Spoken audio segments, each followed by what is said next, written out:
Hi hello అండి. Welcome to my channel. ఇప్పుడు నేను చామదుంపల పులుసు చూపిస్తున్నానండి విత్ ఎగ్స్ వేసి.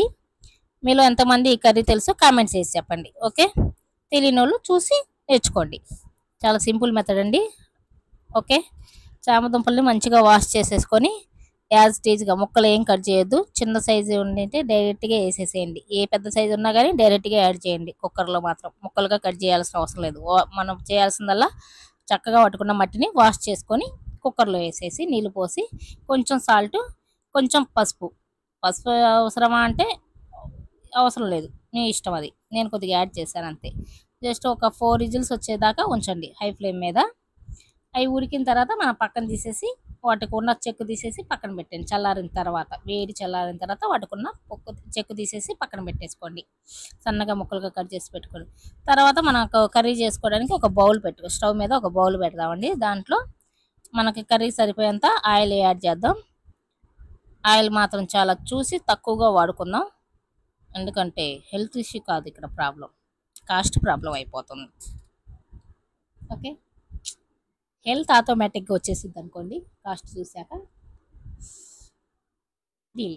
అది పక్కన ఎగ్స్ కూడా ఉడుకుతున్నాయి. మన కర్రీలోకి యాడ్ చేయడానికి ముందే ఉడకబెట్టి వాటిని కూడా పక్కన పెట్టుకోవాలి. ఇప్పుడు నూనె వేడి అయిన తర్వాత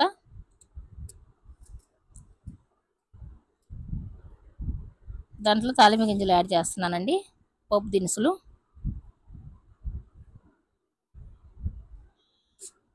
ఓకే. నూనె కొంచెం కాగిన తర్వాత వేసుకోండి.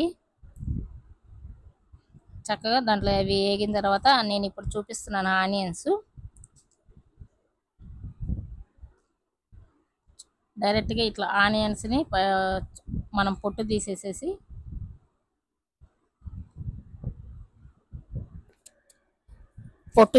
ఇలా వేసేసేయండి. ఈ ఆనియన్స్ డైరెక్ట్గా ఇలా వేస్తేనే బాగుంటుంది టేస్ట్. మన చేపల పులుసులో కానీ పప్పు చారులో కానీ ఏ పులుసులో కానీ ఇలా యాడ్ చేస్తే బాగుంటుంది. ఈ సైజు ఉన్న పర్వాలేదండి, ఉడుకుతాయి, టెన్షన్ పడక్కర్లేదు. ఉడుకుతాయా లేదన్న బాధ ఏం లేదు. కొంచెం సాల్ట్ వేయండి. కొంచెం మగ్గబెట్టేసేసి ఒక 2 మినిట్స్ తర్వాత దీంట్లోకి 2 పచ్చిమిర్చి కూడా చీలికలు చేసేసాను.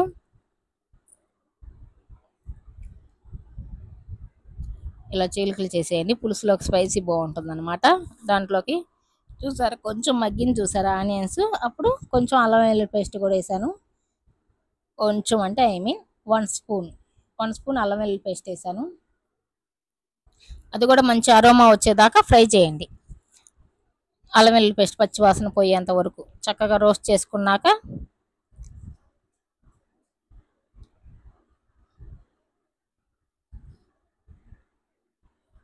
ఓకే, ఇలా అయిపోయిన తర్వాత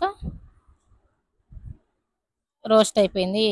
ఈ స్టేజ్లో ఉన్నప్పుడు మనం ఒక మీడియం సైజ్ టమాటా 3 వేసుకున్నానండి. సన్నగా ముక్కలు కట్ చేసేసేసి 3 కట్ చేసేసాను. తర్వాత అవి కొంచెం సన్నగా మూత పెట్టేసి మగ్గ పెడదామండి. కొంచెం మెత్తగా అయ్యేంత వరకు ఉంచి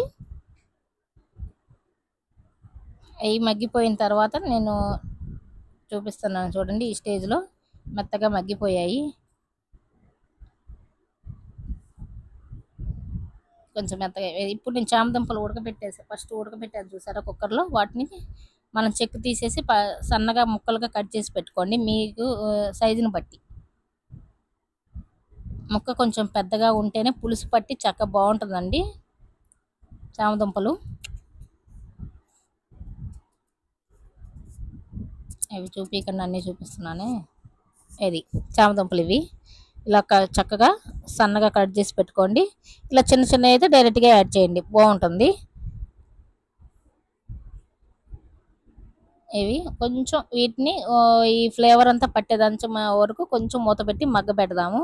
ఎందుకంటే ఆల్రెడీ ఉడికిపోయాయండి చామదుంపలు. మనం ఎక్కువ కూడా ఉడకబెట్టినా స్మాష్ అయిపోతాయి దాంట్లో పులుసులోకి. అందుకని కొంచెం ఒక 2 మినిట్స్ 5 మినిట్స్ అట్లా మగ్గ పెట్టేసేసి వెంటనే నేను ఇప్పుడు చూపిస్తున్నాను నిమ్మకాయ సైజ్ అంత చింతపండు గుజ్జు తీసుకొని వాటర్లో నానబెట్టేసి ఇది వాటి గుజ్జు తీయండి. నేను చూపిస్తున్నాను కదా, మీకు అర్థం అవ్వడానికి చింతపండు గుజ్జు చూపిస్తున్నాను అంతే. మన మీరు పులుపు ఎక్కువ తింటారంటే ఇంకొంచెం చింతపండు పులుసు పోసుకోండి. లేదు మనకి కరెక్ట్గా సరిపోవాలంటే చాలు నిమ్మకాయ సైజు అంతా. దాంట్లోకి వాటర్ యాడ్ చేయండి. పులుపుకి సరిపోయేంత దాంట్లో ఇప్పుడు ఈ స్టేజ్లో మనం కొంచెం పసుపు, నేను ఉడకబెట్టుకునేటప్పుడు వేసా కాబట్టి పించ్ ఆఫ్ అర స్పూను పసుపు వేయండి. తర్వాత మసాలా కారం, ఇది హోమ్ మేడ్ కాబట్టి చక్కగా రెడ్గా ఉంటుంది. 2 స్పూన్స్ వేసాను. ఎవరు స్పైసీ తగ్గట్టు వాళ్ళేనండి.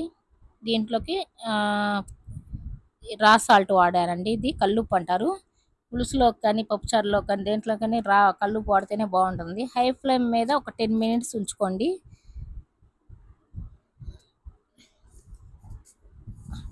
మన పులుసు ముక్కలకన్నిటికీ పట్టేదాకా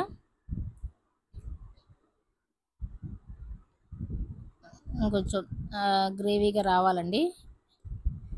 కొంచెం ఉడికిన తర్వాత మనం కోడిగుడ్లు చూసారు, నేను ఉడకబెట్టుకుంటున్నాను అన్నాను కదా, ఉడకబెట్టి వాటికున్న పొక్కులు తీసేసేయండి. తీసి వాటిని కొంచెం ఈ ఘాట్లు పెట్టేసేసి, ఫోన్ ఎటు పెట్టాలని కంగారులో పెట్టామన్నమాట, సెట్ చేసుకోవడం. అది ఇప్పుడు నేను చూపిస్తున్నాను చూడండి. కోడిగుడ్లకి అట్లా ఘాట్లు పెట్టేసేసి పులుసులో వేసేయండి. ఎందుకంటే పులుసు పట్టుతుంది వాటికి, అప్పుడు టేస్ట్ బాగుంటుంది అన్నమాట. అది ఓకే. నేను తీయటంలోనే వాటికున్న పైన చెక్కులు కూడా పోయాయి అనుకోండి, మనం అనుకున్నప్పుడు చక్కగా నీట్గా రావు, అనుకోనప్పుడు నీట్గా చక్కగా వస్తాయి. అది ఓకే. వీటికి కూడా పులుపు పట్టేంత వరకు కొంచెం ఒక 10 మినిట్స్ స్లో మంట మీద కూర మగ్గ పెడదామండి. ఏదైనా కానీ వంటకి మెయిన్ మనకు తెలుసుకోవాల్సింది, మనం స్లో మంట మీదే వంట చేయాలండి. అప్పుడే టేస్ట్ కర్రీకి ఏమో వస్తుంది అనమాట. హై ఫ్లేమ్ మీద హడావుడిగా పక్కన పోయి మాట్లాడుకోవడం వంట పెట్టకండి, వంట మాడిపోద్ది. ఓకే, మంట కాదు వంట, జస్ట్ జోక్.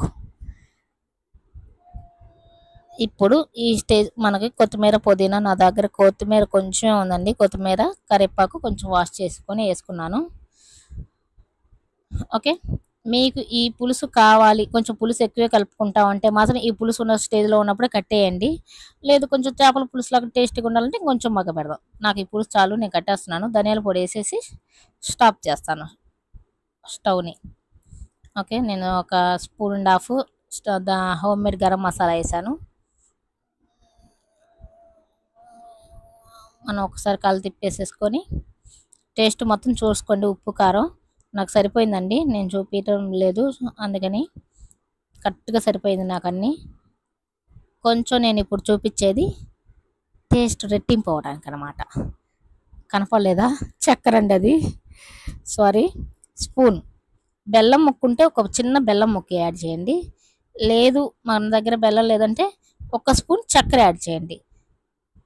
మన స్వీట్ వండుకునేటప్పుడు ఒక పించ్ ఆఫ్ సాల్ట్ ఎలా యాడ్ చేస్తారో, పులుసుకి మాత్రం బెల్లం కానీ చక్కెర కానీ యాడ్ చేస్తేనే దాని టేస్ట్ డబుల్ అవుతుంది.